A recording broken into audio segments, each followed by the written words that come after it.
IVC, it's Mike here. I want to start this video off by talking about three very popular musicians who passed away recently. First, I'm going to show an album by Helen Reddy. Came out in 1971. It's called I Don't Know How to Love Him. It's got, I think, basically all our hit songs are on here. I Am Woman. I Don't Know How to Love Him from Jesus Christ Superstar, and a song by Mac Davis, who also passed away on the same day as Helen Reddy, a song called I Believe in Music. I don't really have any Mac Davis albums to show, but Mac Davis wrote a fantastic song called Whoever Finds This, I Love You on this Brooke Benton album called Homestyle. This is a great album. It's got 2 or 3 songs written by Tony Joe White, who wrote Rainy Night in Georgia, which Brooke Benton made very famous. It's got a song by Bob Dylan on here. It also features on the horn section Pepper Adams. But Mac Davis was a great songwriter, did a lot of work with Elvis Presley, and a lot of people covered his songs. Pretty sure he had a TV show, his own TV show. He was in movies and some TV shows himself, sitcoms and Murder, She Wrote episodes, stuff like that.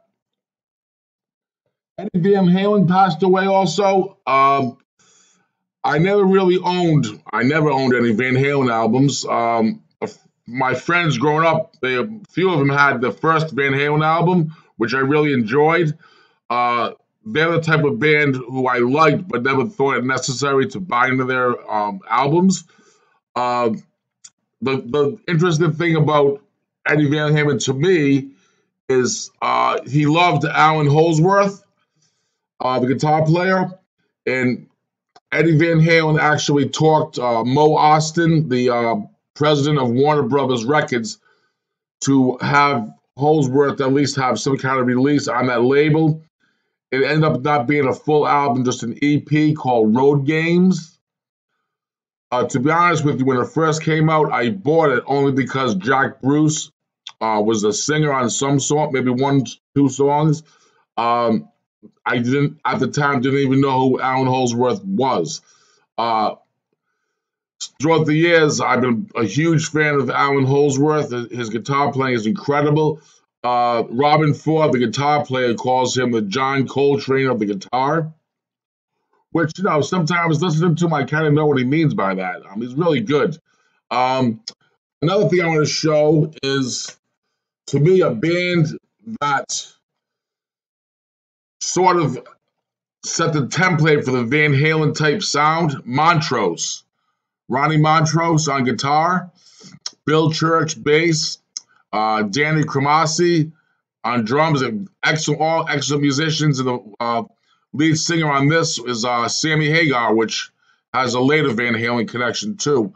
I'm surprised that this band, when it first came out, they called it the American Led Zeppelin. I never ever heard their stuff. I just bought this album. Came out maybe 3 years ago, a reissue. I had never heard one note by this band. Ronnie Montrose played some stuff with Van Morrison, and I think the bass player had Bill Church was also on the Van Morrison's Tupelo Honey album. I know Ronnie Montrose played with Herbie Hancock on the Wandishi album. Maybe he's on 1 or 2 songs also on that. But these guys are really good, solid, like hard rock. The only thing they have in common with Led Zeppelin to me is they're all great musicians. They don't sound like Led Zeppelin to me. Again, they sound like a precursor to a Van Halen type sound. Sammy Hagar's voice, I actually like it on this. I'm not a fan of Sammy Hagar's solo stuff. I've never paid attention to it. But on this, he sounds really good. It's an interesting album. And this, I bought it used. You can see it's Black Magic marker. So it was only like half price. And the second CD also includes a live broadcast from 1973, KSAN radio session. Um, they do like every song from the album, plus a few other songs that aren't on the original album. I haven't listened to that yet, but that sounds like it's a big, pretty interesting thing too. Um, my first piece of music I want to show is a guy named Carl Stone. He's from California. Originally, I think maybe San Francisco area. Uh, this album is called Al-Noor. Alnoor. It's on the Intone record label, which I don't really know much about. This guy, Carl Stone, is one of my favorite electronic composers. To me, he's that typical California, like Terry Riley, maverick type guy. They have a great tradition of creating people like that. Terry Riley, Harry Partch, Henry Cowell, John Cage, Lou Harrison. So I rank Carl Stone in that same category as all the guys I just mentioned. His first album I think came out in the early '80s. I'm pretty sure Chris Cole maybe had shown that album a few videos back. He has a very interesting story. His personal life story. He was actually in a jazz rock band with a guy that goes by the name now who just passed away recently, Zev, Z apostrophe EV. I think his real name was Stephen Weiser. He's an industrial percussionist, poet. Very interesting musician in his own right. Like I said, he died recently, maybe 3 or 4 years ago. Zev. But they actually auditioned for Frank Zappa's Bizarre Records. I guess they never get an audition, so they broke the band up.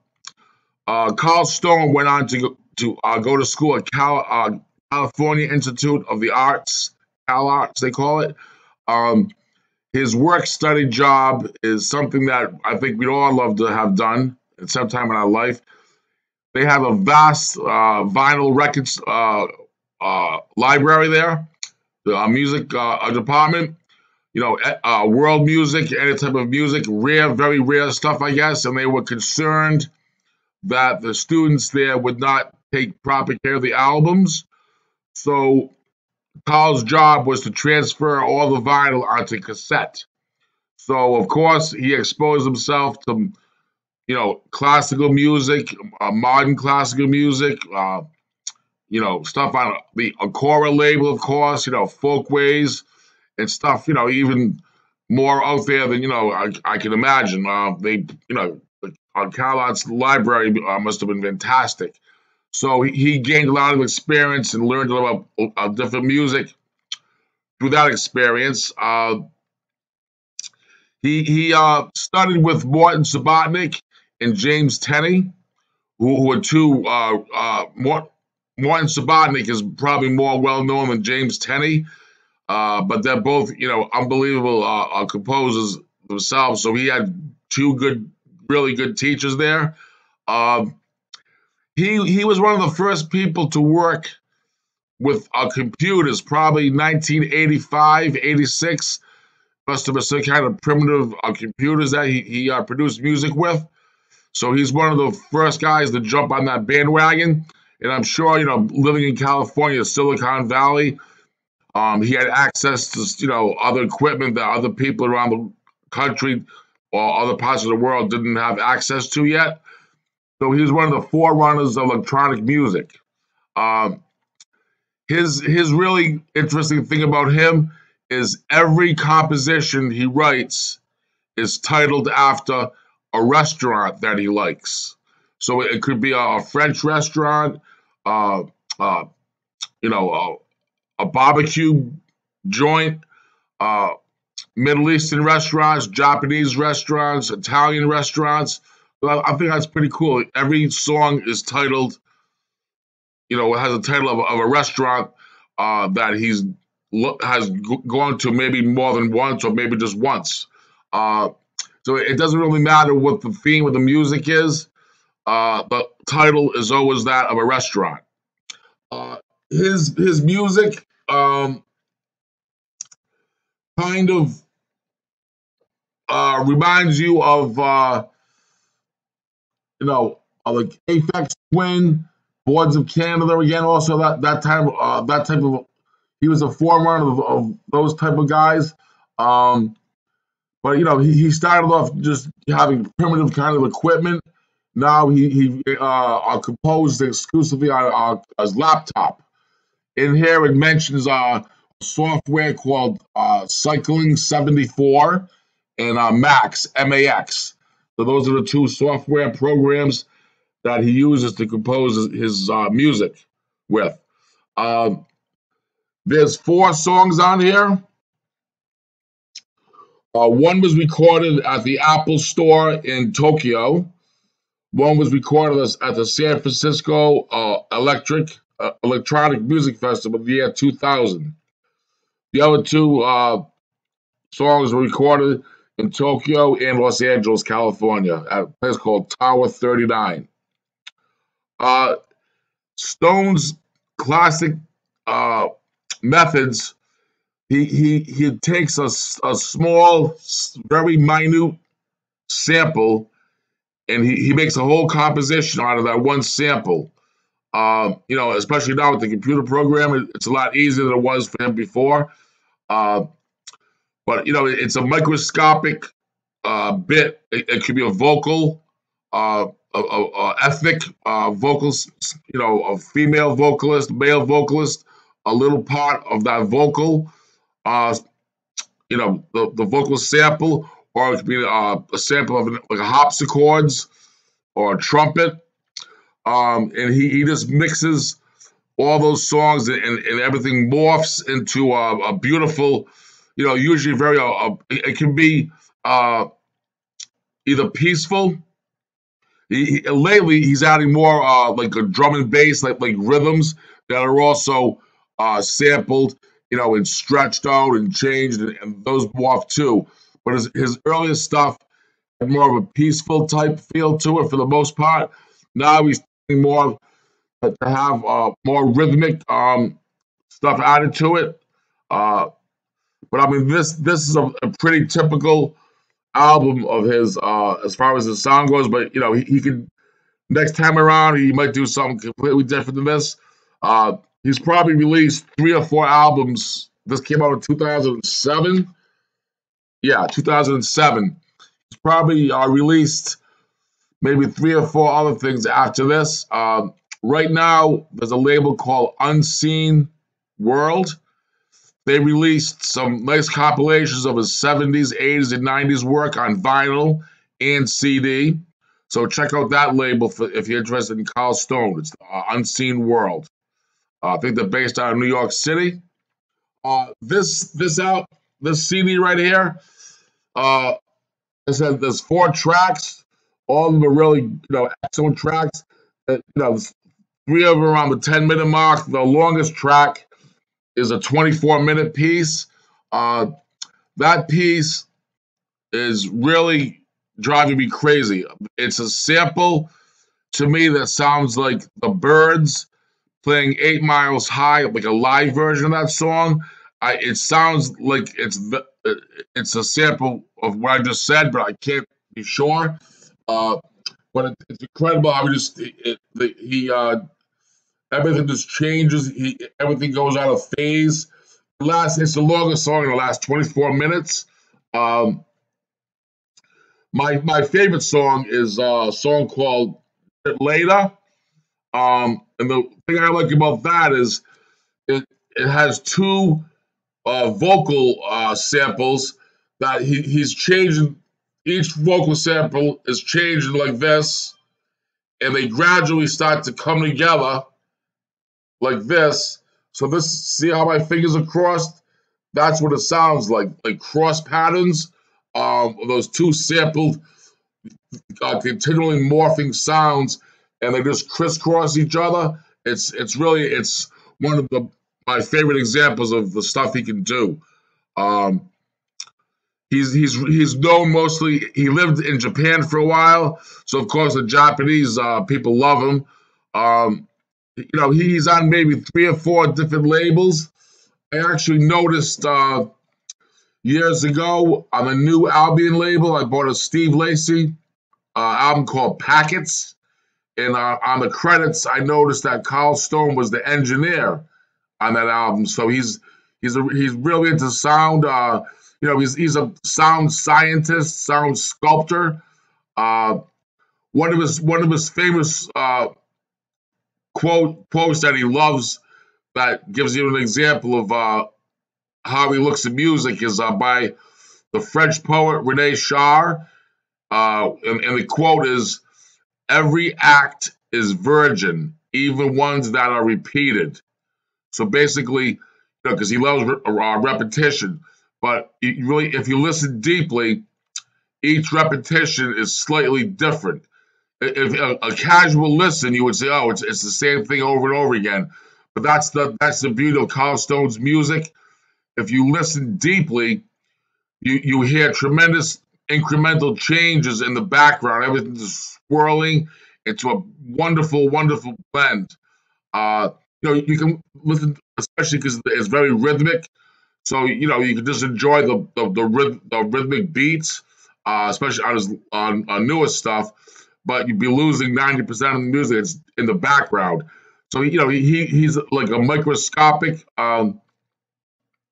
He's the type of person that would hear, like, if you played an environmental sound and like field recordings, he would hear something that you and I probably wouldn't even hear. He would find that with his own ear and then focus on that to make a piece of music out of it. That's how good this guy is when it comes to being a sound sculptor. He mentions Luc Ferrari, who's a great French sort of music concrete type guy, and composed a lot of other stuff too. Luc Ferrari was another great guy.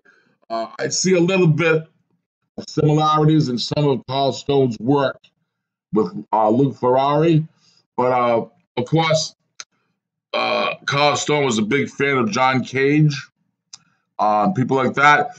And the guys in California, you might know Carl Stone because he hosted a radio show. I forgot what station it was on, but he would interview all sorts of type, anybody from Frank Zappa to Lou Harrison, people like that, and lesser known people. So Carl Stone is really, really interesting guy.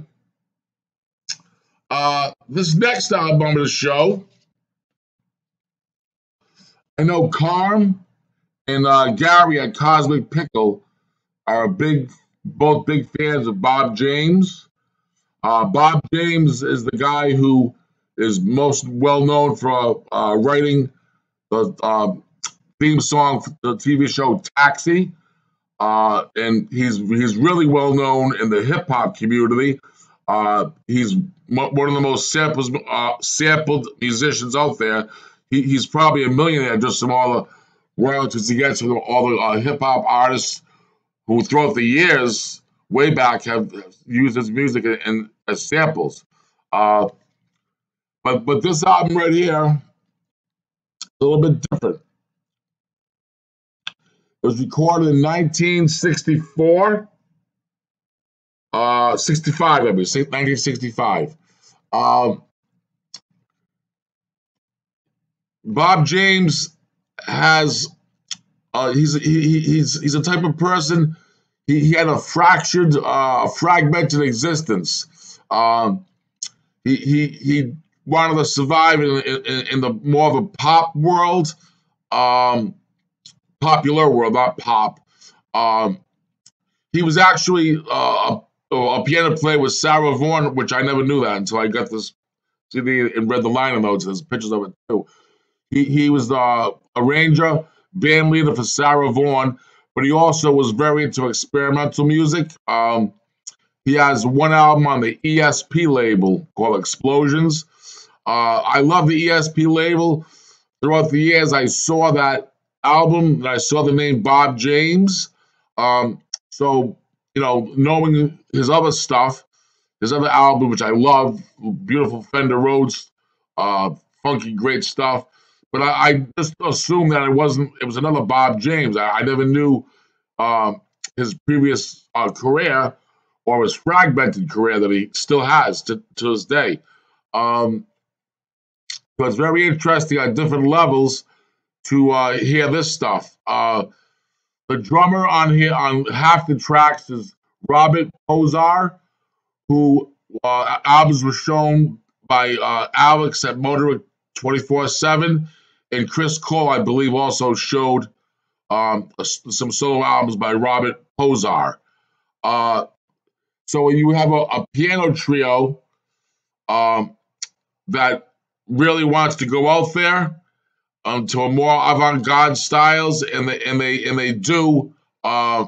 It's not Bill Evans. Bob James has his own sound too, but on two of the songs, there's electronics that just all of a sudden appear in the piano trio setting, and it's amazing. I know Bob James worked with Robert Ashley and Gordon Mummer, two electronic artists.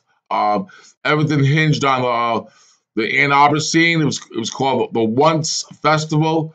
New World Records actually a couple years back released a box set of music from that Once Festival, which is all avant-garde premieres that like in the early '60s. Actually, the song "Once Upon a Time" is sort of a play on that Once Festival. But the trio recordings that he did with Robert Pozar, and I think the bass player on that was Lockwood, a guy named Lockwood, Larry Rockwell. Sorry, but here's a great picture. That's Sarah Vaughan. There's Bob James at the piano, and that drummer right there is Omar Clay.